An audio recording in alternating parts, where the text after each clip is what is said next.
प्रत्येकाला त्याच्या आयुष्यात काही ना काही करायचं आहे. काही जण कामधंदा करतात, उद्योग करतात, पण मला मात्र प्रवास करायचा आहे. मग असाच प्रवास करत आलो मी माझ्या गावी कोकणात आणि मी शोधत होतो एका निवांत जागेच्या. मग गुगल सर्च करून मी एका अशा ठिकाणी जायचं ठरवलं जेथील समुद्रकिनारा तुम्हाला अगदी वेड लावेल. आणि अशा त्या सुंदर गावाचं नाव आहे गणेशगुळे. आता जो तुम्ही समोर निळाशार समुद्र पाहत आहात, तर या दिवसाची सुरुवात आपली सकाळने होते. नमस्कार मित्रांनो, मी अभिषेक नाळकर आणि आज मी आहे माझ्या गावाला. आता सड्यावरती आलो आहे आणि इकडे पुढे बस स्टॉप आहे.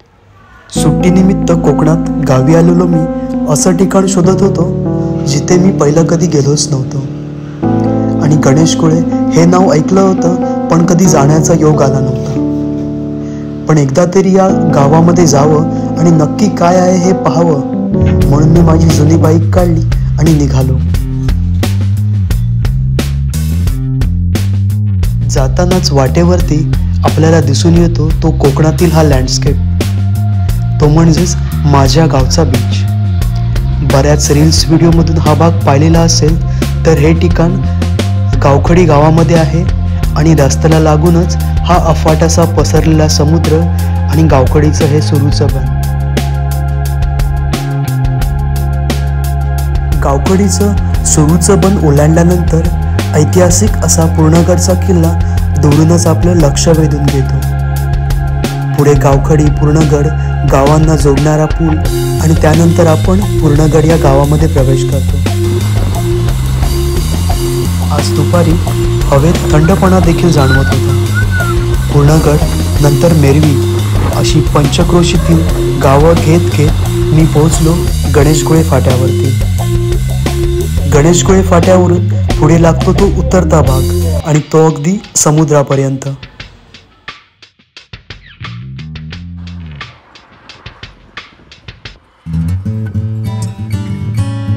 तर अचानक या अगदी कातळ आणि सपाट भागातून आपण आलो आहोत. तो एकदम दरीच्या भागामध्ये आलो असं वाटत. आता आपण मागून जे आलो ते अगदी सपाट भाग होता, कातळाचा भाग होता आणि त्या कातळाच्या भागावरून आपण डायरेक्ट आलेलो आहोत तो एकदम दरीच्या भागामध्ये.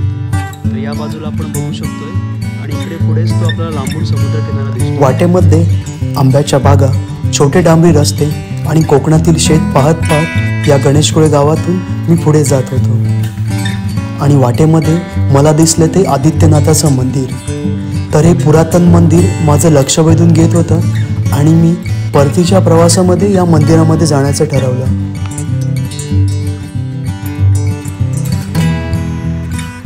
आता हा गणेशगुळे समुद्रकिनारा जस्ट काही म्हणजे 1-2 किलोमीटरच्या अंतरावर आहे आणि येथेच आपल्याला जवळच या आंब्याच्या बागा दिसून येतात.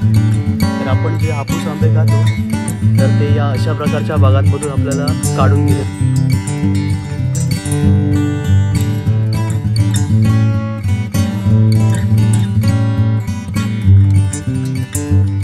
समुद्र बीचकडे जाण्यासाठीचा हा रस्ता आहे. चला तर मग बघूया हा बीच कसा आहे.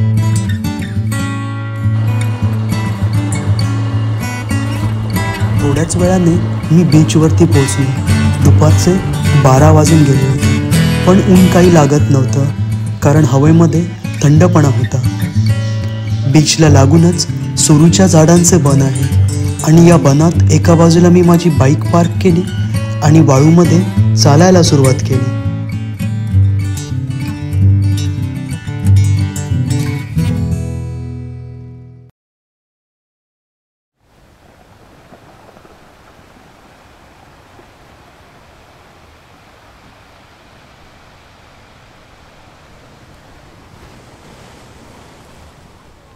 माझ्या मनामध्ये एक गोष्ट मात्र सारखी येत होती की आपण फक्त 15 किलोमीटरवरती राहून देखील या बीचला कधीच भेट न दिल्याचं वाईट वाटत होतं.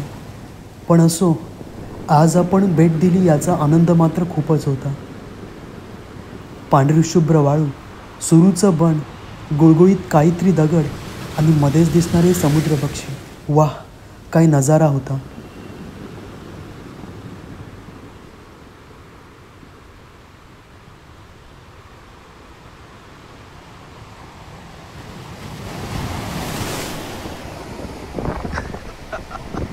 इथे सरकलोय मी. इथे मस्तपैकी हा थर बनलेला आहे वाळूचा आणि हा अगदी खूपच सुंदर असा बीच आहे.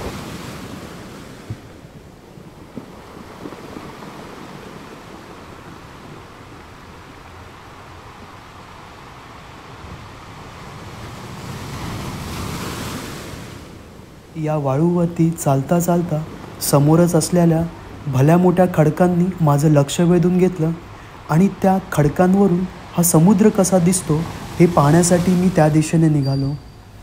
एवढ्यातच मला अजून 3 लोक लांबूनच येताना दिसले आणि मी त्यांच्यासोबतच त्या खडकांकडे जाण्यासाठी निघालो.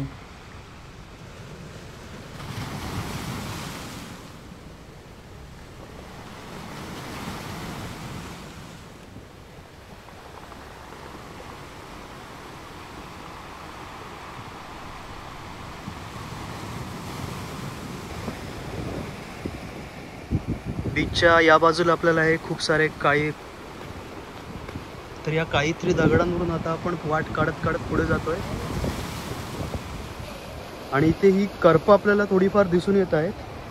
तर ही करप जी दिसत आहेत याला कालवी बोलतात. तर ही बोचली जातात.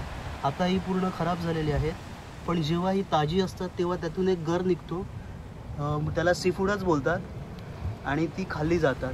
तर खूपच टेस्टी अशी लागतात ती. तर असा थोडाफार ट्रेक करून आपल्याला त्या बाजूला जायचं आहे. तर हा गणेशगोळेचा समुद्र किनारा आणि हा बाजूचा हा समुद्रालगतच असलेला डोंगर आणि वरून जे दृश्य दिसते ते एक नंबर आहे. एकदम खूपच भारी.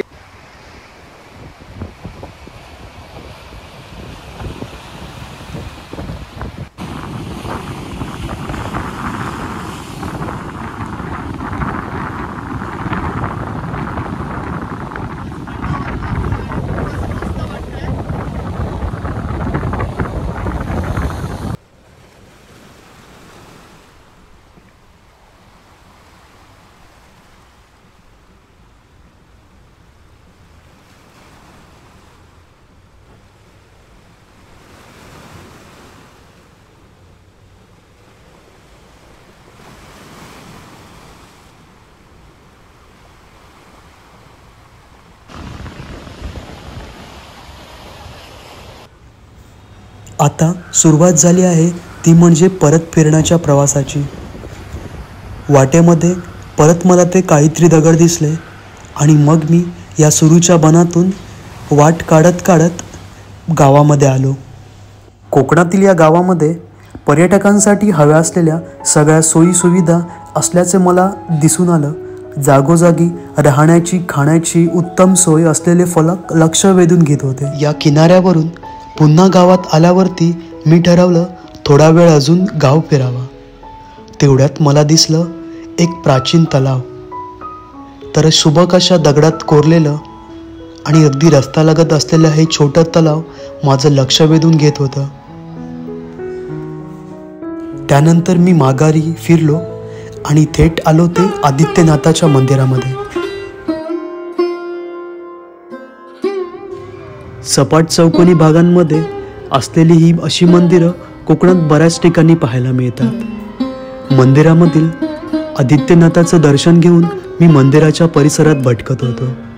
मंदिर परिसरातील विहीर आणि दीपमाळ माझं लक्ष वेधून घेत होतं आणि त्यानंतर मी माझ्या परतीच्या प्रवासाला सुरुवात केली.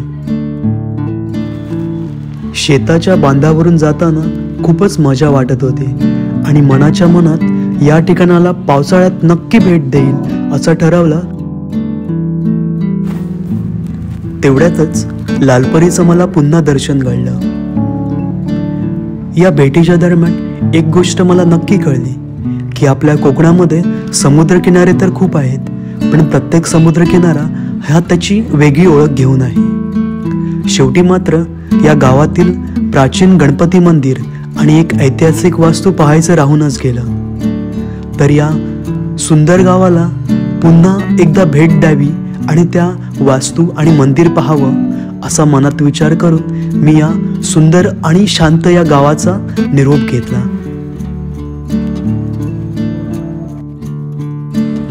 तर मित्रांनो, तुम्हाला हा व्हिडिओ आवडल्यास लाईक करा, शेअर करा आणि चॅनलला सबस्क्राईब करायला अजिबात विसरू नका.